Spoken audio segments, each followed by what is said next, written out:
To do what Smokey says. Smokey says. Only you.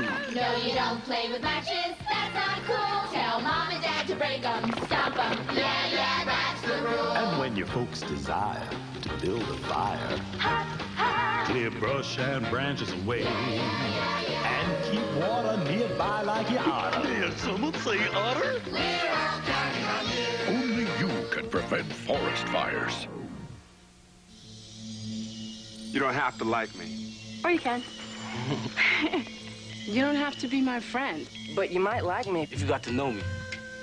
You don't have to be my roommate. I am gonna be your neighbor. You don't have to run with me.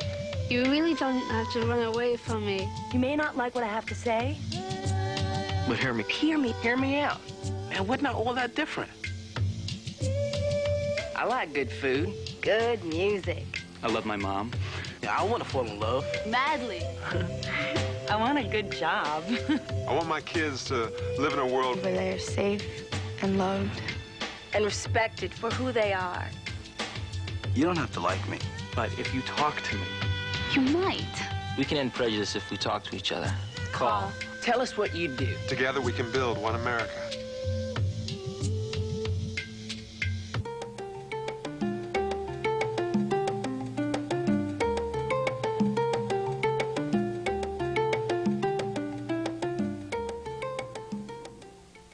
Hello, I'm Haj and welcome to another edition of Afrika Plus.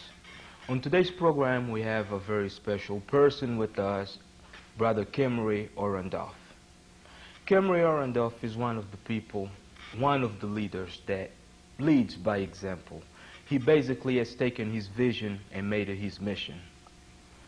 Kemery, welcome to Afrika Plus. How you doing, Brother Hodge? Thank you so much for letting me be a part of your show today.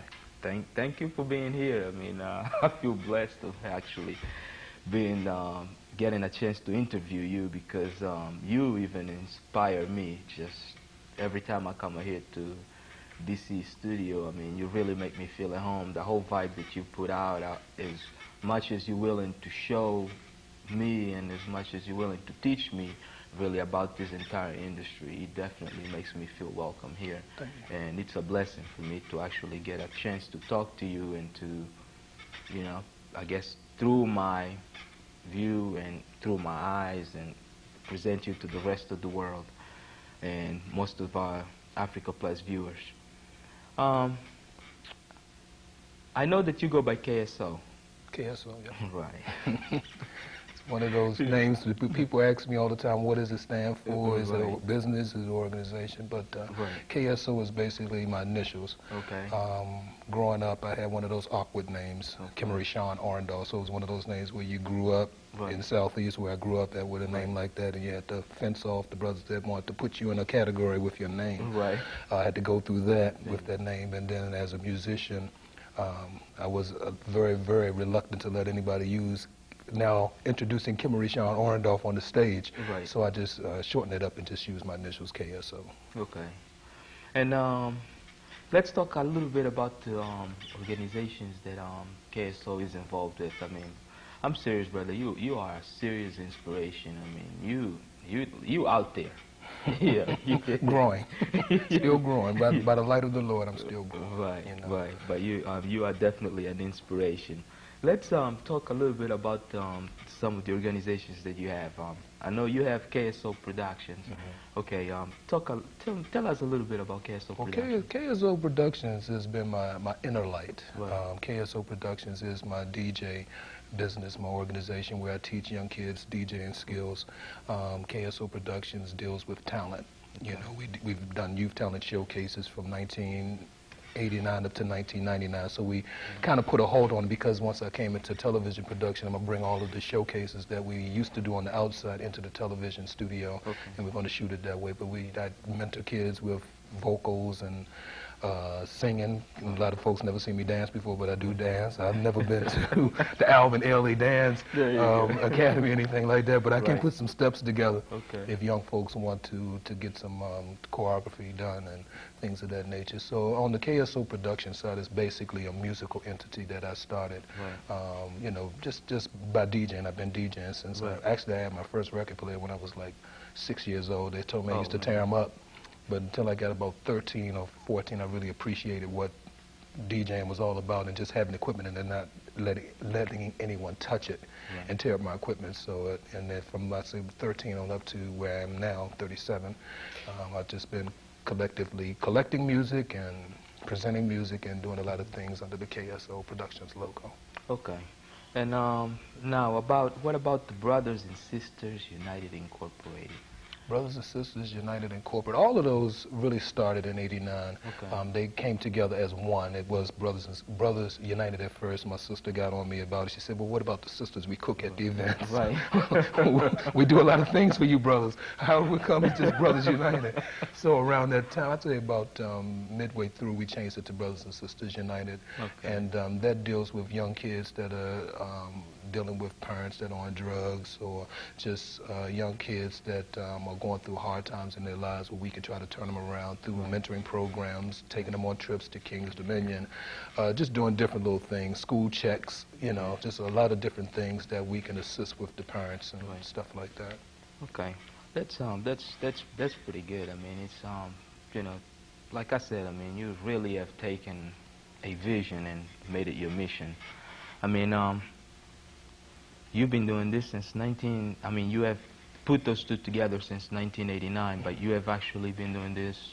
I've been doing this since 83. I became a godfather in my neighborhood to a lot of kids.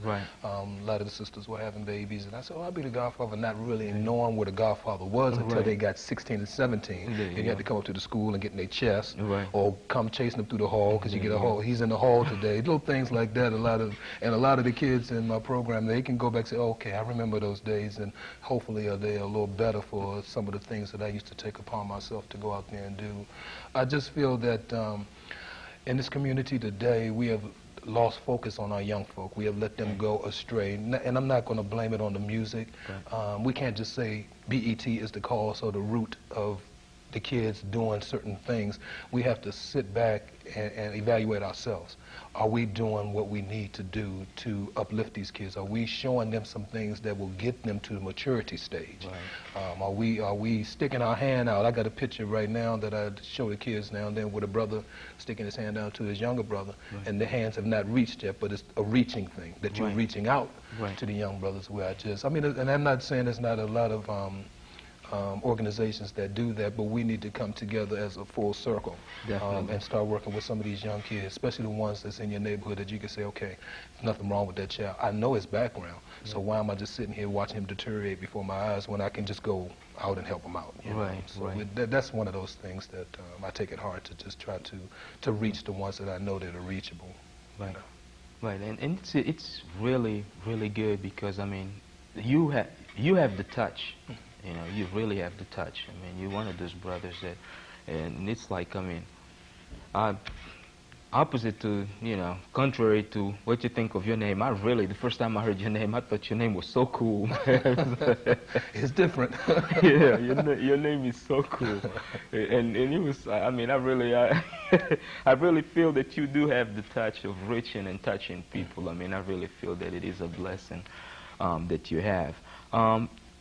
About the organizations that you run, how big are you? How big is your staff? Well, right now the staff is like I was happened to do a thing with the kids, and one of my production assistants had talked to me about some of my literature and wanted to edit it and fix it out. And I was explaining to her, I am the secretary, I am the president, I'm the chief financial officer, I am the guy that goes chasing the kids in the hallway at the schools. Right. So basically, we about I would say 20 adults strong, you know, just working, you know, and everybody has the individual kids, but the majority, the bulk of the young kids, since I don't have any children of my own, I'm able to use a lot of my vast time to work with them because I don't have any serious obligations, you know, on that nature, so I'm able to spend a little bit more time than some of the other folks that have children and trying to deal with other people's kids also.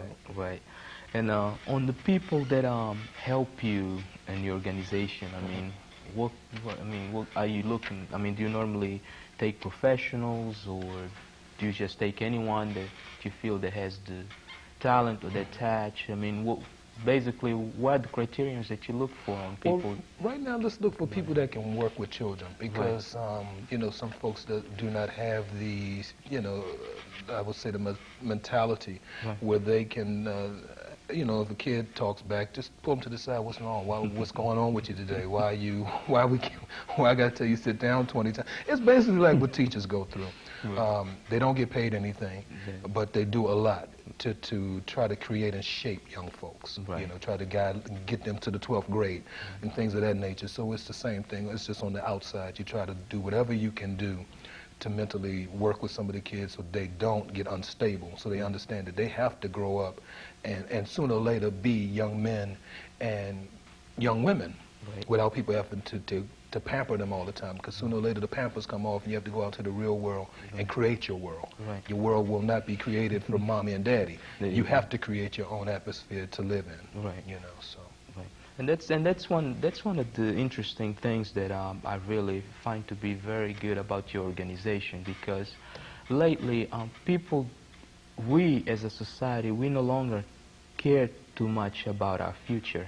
You know, we seem to be so concerned with today, not really worrying about tomorrow, to the point that we're not even educating, we're not protecting, we're not teaching, we're not insinuating, we're not promoting, we're not providing, we're not doing anything to the younger generation. It seems like the roots got cut off in the 70s for some reason. The 80s went to I mean, seriously, I'm being real. You know, I learned a whole lot just by me watching the program Roots. Woke me up spiritually. Even at 13, I knew where I was going to go. I didn't know that I was going to be a leader, but I knew I was not going to be a follower. I mean, you know, I've been through enough things in my life. I've done some things that have created havoc in my life also, but I woke up from it because I know my ancestors of the past have fought for educational rights and different little things that the kids today take for granted. That they can't just sit back and fall behind in their grades and expect to catch up at a later age because it's older. I mean, once you get older, it's just hard to go back and grasp a lot of things that you lose when you're young. You know, that is very true, and that's one of the very important things that I mean, I really feel that we kind of need to bring back, especially on the educational level, because I mean, unless we're able to guarantee that our youngsters are being educated well, I mean, tomorrow we're really gonna have to take a step back because leadership takes a lot of education. A whole lot of education. And it doesn't have to be all about books or anything like that. I mean, it also needs to be just a whole community in which one is raised and the whole environment put together, you know. In other words, the whole village raising a child. And to bring that to full circle, I did a piece where I put a show on the air called A Long Mighty Walk by John Henry Clark, a scholar in his 80s. He's recently deceased. It's a 2-hour piece that I put on, and I've got so many calls from people from Howard University, Ward 8 council people, I mean, people that have seen this show, they're saying, where's this show been hidden all the time? It's just that in this world, you're not going to get it on the NBC, you're not going to get it on BET, and it's just, it seems, I'm lost up here trying to figure out why is this man like in the back foreground, because he has so much knowledge. And just that 2 hours, people have called me about, they want to show this to their kids, their grandkids. I got people from Africa, organizations say they want to take this back to the homeland and show this to people. And that's just how I've been touched. I mean, I've been calling folks that seen this show back in March, just returning calls in June, just because I just got overwhelmed with calls from that particular show. I mean, it's touched me, because when we first saw the show, we said to ourselves, when we turned around, we looked at the show, we said, hey, we stuck with that show for 2 hours, and that's what it's been doing to me. The same thing it did to me and my staff at DCTV, it done to folks that are seeing it now, you know. And it's just one of those shows that if we could show those to every kid and every history class, we would have a whole new generation clearing out for 2000, for this millennium, that they will be awakened to their spirituality, one, and where we come from and what we've been through, so they won't believe that we just been put out here and we just here. You know, we've done a lot of sacrificing and suffering right here in this country, for one, not even speaking about what went on in Africa to get us here. Right. And I mean, I just really want to hear this coming from you. What made you pick ages 5 through 21?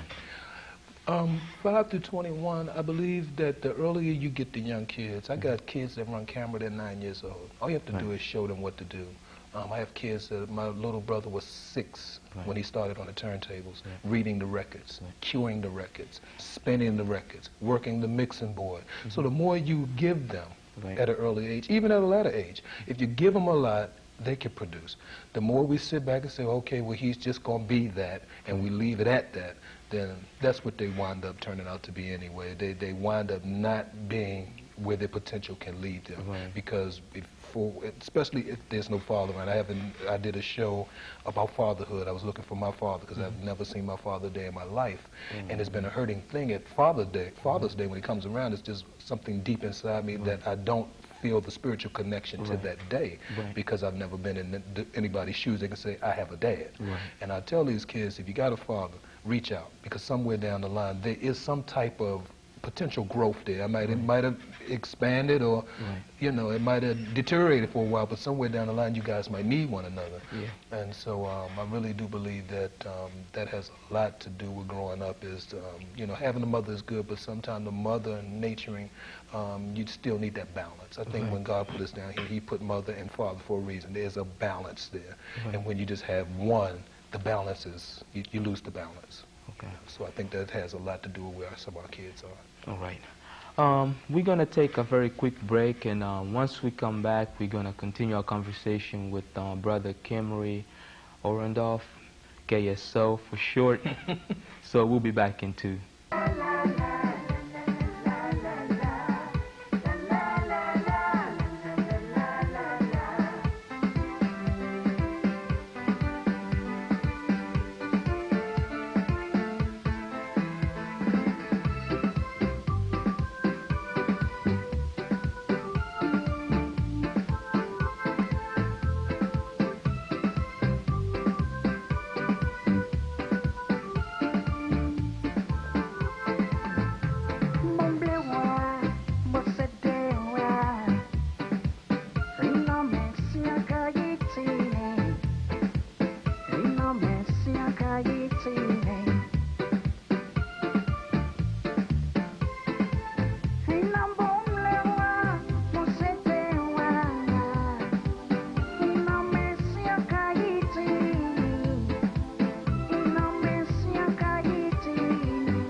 reggae new style, ragga zouk time.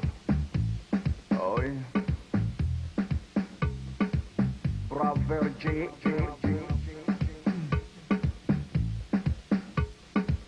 Maman j'ai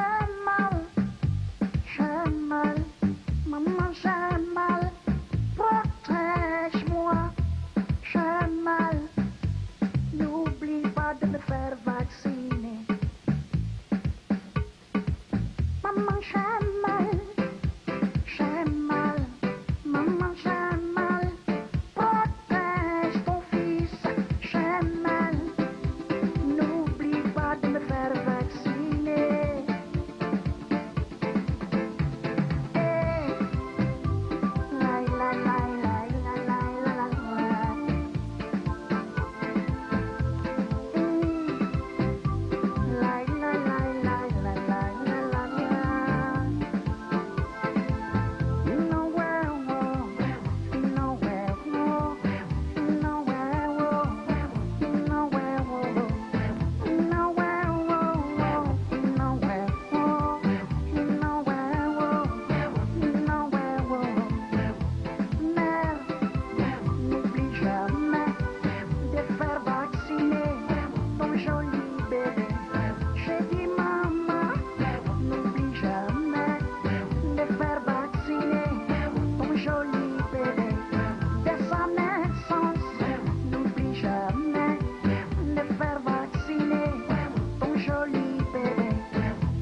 I met Carson through the 500 Role Models of Excellence Project. Carson was from a community that thrived on crime. I could tell that he was good inside, but he had never been given the chance. That there were hundreds of black boys all across America just longing for someone to hug them and say, I love you, I believe in you, I think you can make it.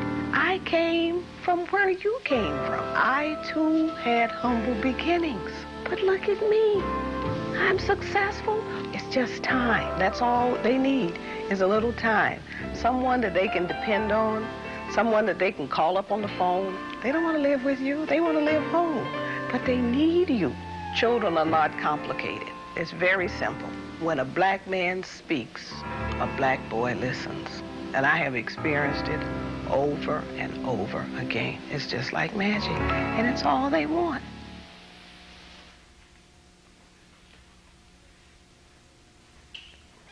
Okay, we're back, and we're gonna continue our conversation with Brother KSO. And with us also, we have one of the youngsters that Brother KSO has basically taken under his wing. And Tony, he actually does a lot of work here at the studio with us. Welcome to Afrika Plus, Tony. Thanks. All right. So I'm going to go ahead and ask you first, how does he feel working with Brother KSO? It's actually fun, you know what I'm saying, because working with Cameron or whatever, I get to do a lot of things, you know what I'm saying. He introduced me to a lot of interesting stuff, other than, you know what I'm saying, street life or whatever, staying on the streets and stuff, you know what I'm saying. So basically, it's just fun. Right. Okay, Cameron, the whole experience, I mean, I know working with kids is hard. I mean, it's got to be hard. So, I mean, I have a 19-month-old, excuse me, not 19 years old. I have a 19-month-old daughter. Okay. And, I mean, she's already at that stage in which she knows what she wants, and when she doesn't get what she wants, she kind of gets very, Okay. So, I know that the more they grow, the worse they become. And especially around the teen years. And most of the kids that I've seen around here working with you, they're actually teenagers. You know, how hard is it to actually be able to interact with them, or how did you find your niche even to be able to, you know, bring them about? Like I said, it's a spiritual realm. And like I teach the kids, you have a spiritual realm in this world. You have two ways to go. You deal with good, you deal with evil. And one of them are going to take over you. So, and same thing with Tony. When I first met him, I saw good in him where I saw a little evil also. Because, and then I'm not saying evil as far as bad, just certain ways that you have to just tap into and find out what is going on there. What would make a young brother be upset? Why is he mad at the world? Get with his inner feelings to see, so he can be your brother and let him know that you've been there before. You know, I've been to his, like I told him, what he's walking, the path he's walking, I've been there before. They have a tougher path because back in the day when we were coming up, you had your fights and stuff and things of that nature. But they go through a little bit more adversity in the streets than what we used to go. I mean, the turf war on the street is just a little bit more different than where we came from. It was always there. It's never changed. The pavement has still been black. And when blood covers it, it's still blood. You know, and like I told him when I first met him, and the first day I met him, we kind of like clashed for a second. And the second time, he kind of didn't have a good attitude going on that day that I met him. But once he knew what I had to offer, he beamed. That's all I needed to see. See, put the offering on the table for him. And then he opened up and he let me know what was going on with him. And since then, we've been good buddies. We've been working with one another. I've seen it. See that there? See, I didn't see those things a long time ago. See, he smiles, you know. And those are things you need to see from the young brothers instead of them looking mean all the time, hating the world and feeling like the world owes them something. They have to realize they got to go out and grab some education first. You can't get anywhere without the education. So what I've done is I just brought him in here, under my tutoring program I have with DCTV, where I'm working with abundance of kids. And you have to balance it, because I can work with 10 kids at one time, but if one kid goes the way he wants to go, then I have to kind of, well, you pampering him, then I got the next kid might come in the following week and they need pampering. So I try to maintain a fine line, let them know, hey, look, ain't nobody coming in here, I ain't pacifying, especially my males. You know, my girls, I love them. But my males, no, I give them tough love, you know, because that's the only route I know. You know, when I was growing up, my grandfather taught tough love. You know, if I said something wrong, I remember I was driving my grandfather, I was 16, and I said something wrong to my niece and my cousin, and he came across 2 children from the driver's side and slapped me upside my mouth. So I kind of remember that day. And those things kids remember when you get, especially when you get in their chest, because sometimes they think they are above where they are, and you have to let them realize that you have to, like I said, you have to create your own space in this world. You have to become Tony Davis, the man, and who he's going to be, you know, and grow out of anything else that's holding you down. Because like I said, I've been in his shoes. We've both been going through the same little situation, the father thing, where we just haven't connected. It's just not there for us. And like I told him, he can be saved. He ain't out there doing drugs. He don't have no babies. He don't have anything that's holding him back. All he has to do is go and continue with the growth of education. He's coming in, he's getting the television production. He's learning stuff that you get in the industry where you go to college and have to spend ample amount of money. He can walk into somewhere and say, well, look, I've done ample amount of shows, and he's only 17, and he has all of the records to back him up with DCTV, that he's certified to do this. He's getting ready to move into the director's chair. You know, he's showing me everything. He's intrigued about the board now. Let me see, and I know what he's doing. I'm listening to him. Camera 1, take 2. I'm just listening to him, letting me know that I'm ready to do this. And so that's what we do with him next. We move him. He's got his own little show on. He comes on my Youth Vibration show. He's hosting that. So he's growing, and this has been within 30 days. Of our growth together that I've seen this happen. So and I'm pleased about that. Yeah, that the inside of him is not so hard as what I saw, you know, because I knew once I first met him that there was something else in there, and there was some good in there, you know. That's actually amazing. And not even to take you away from that note, I actually also want to talk about some of the community services that you do with your organizations. I mean, because I know that you have a tutoring program, but in addition to that, you have other services that also your organization provides. Okay, you want to kind of elaborate? We do in-house checks. You know, I call to make sure he's home. You know, different little things like that. Around Christmas time, we try to provide Christmas gifts and things of that nature.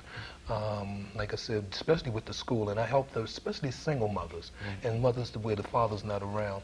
I take it upon myself to pop up in them schools, because that's one thing that I feel that's missing in our school checks. People can do everything in the world. They can go to the club, they can party, they can picnic, they can beach, but they can't get up to the schools during 4 quarters to just pop in on your child and say, I'm the parent, I just want to see what, just peep in the glass to see if he acting a fool. So when you come home and you ask him, you ain't surprised by what the report card look. You know what I'm saying? I mean, I got so many parents that are so much, look, you know, and with the mothers, I really work with them, but some things I just really sit back and say to myself, what is going on here? School checks? How can you not check on your kid in school? Right. You know, and like I said, with the trips that we do King's Dominion trips, and we just take them out and about, just try to take them around. You know, some kids, I got kids that have never even been to the movies. You know, they love Pokemon, but they ain't never seen it on a big screen. So I've taken some kids out to you know, to the circus, different little things like that, where they want to go, but they just never been there. You know, so. And all this is still being done just by your organization, or you have sponsors or well, right now, business sponsors? Right now, I just basically have been doing out of my pocket. I keep a what you call a surplus of adequate funds on the side, a Christmas account, different little things like that. So in case I have to pull from it, I have those resources. Like I said, I'm just been blessed that the Lord has let me do this. And I don't have any kids of my own where I got to put them through college, where I'm able to take what he's asking me to do. This is just a calling from the Lord since day one. When I first held my godson in my arms and put him in my family, you know, we took him in, and it's just been one of those things where I just could never see kids suffer. I just been, that's something that I've just never been able to do, is just watch a child suffer. Right. It's really, you know, commending. I can't say enough about this, because Tony, host, technical director, DJ, a lot of stuff, dancer, model, right, model, you know what I'm saying, it's a lot of stuff. It's pretty, so it's definitely good. Yeah, I try, you know what I'm saying, anything is possible, you know what I'm saying, as long as it keeps me, you know what I'm saying, on the right path, you know what I'm saying. Right. I'm down for you know what I'm saying, for real. So having direction is not as bad as other people might think. True. Yeah, that's pretty good. That's pretty good. Now let's talk about some of the events that you guys run in order to. I mean, how do you guys get the funds? Well, right now I'm working on I'm a continuous effort with working on getting funded through record labels for some of the kids that have the talent. Right. The music industry is such a, I hate to say it, but a funky industry, that this kid might have the best dancing stuff available, but has he did anything in a Janet Jackson video or something like that? And it's just a, you know, so funding is kind of a hard base. So you have to go with the 501c and go to the corporate sponsors, you know, Coca-Cola, Pepsi, those folks that will come out and sponsor you without even seeing what you do. Just by a lot of sponsorship you can get through just writing about it, your organization, and letting them know what you're doing and how long you've been in standing. Although those are good things that, you know, your 501c will cover, stuff like that. Yeah. So, and it's been a good thing for me to get sponsorship through those type of organizations that help me out. Right, that's pretty good. And do you have any major events coming up? Right now, I have a youth talent showcase. We're getting ready to put the fire back under for 2001, the summer of 2001. We took a break in 2000 because we did 10 years straight without any delays. We've been able to do it in the sunshine and the indoors. And so I kind of got burned out just for a minute because I was really burnt out about the music that the kids were hearing and what they were presenting to me. And the Lord just said, well, look, there are some venues out there already where the music is already out there, you know. And so I'm letting the kids come back through that particular showcase, but they're going to be doing some positive music. I can't have 10-year-olds singing about laying down with somebody when they don't know what it's about, you know what I'm saying? I had a kid, you know, interviewed on the phone, I want to be on your show. And I said, well, let me hear what you can do. He's talking about the girl in the bedroom. And I was like, how old are you again? I said, what do you know about what you're talking about? So I've always scrutinized my shows with the kids, even when the rappers used to come before rap even got where it is now. Right. I used to scrutinize the rappers when they got on stage and they cuss or something like that. I would pull the plug, you know, just because, like I told you, don't go up there. I got family, kids out here, don't cuss. Yeah. And they'll go out there and try to be slick, and all you got to do is bring the board down and say, have a nice night. Right. So basically, the showcase is definitely, for all the folks out there that love the Youth Talent Showcase throughout the years, we coming back with the showcase, but we're just going to be doing some studio stuff and really putting together a good couple of shows for the 2001. Oh, that's cool. That's cool. Yeah. The hardest question of this interview: how hard is it to keep this organization afloat? It's trying. You know, it's trying. Right now, I moved my office over to my mom's house, and she said, can you put some of this stuff in storage? I said, Mom, not my office. I can't, I mean, when I need records, if I need a record on Tony, I don't need to go to storage and find it. So it's been a trying thing, but I'm here today to stand on solid ground and talk about it, so that I know that Father has more things in store for me. It's just the beginning. 10 years, you're just a baby, and that's what I feel about KSO Productions in our 11th year, that we're just a baby crawling also. We're just getting ready to get into our teenage years. We haven't even matured yet, where people really take notice of what we do in the community. So I'm just looking for the growth of it to continue. Right. Okay, Brother KSO, Tony, it's been a pleasure having you guys here at Afrika Plus.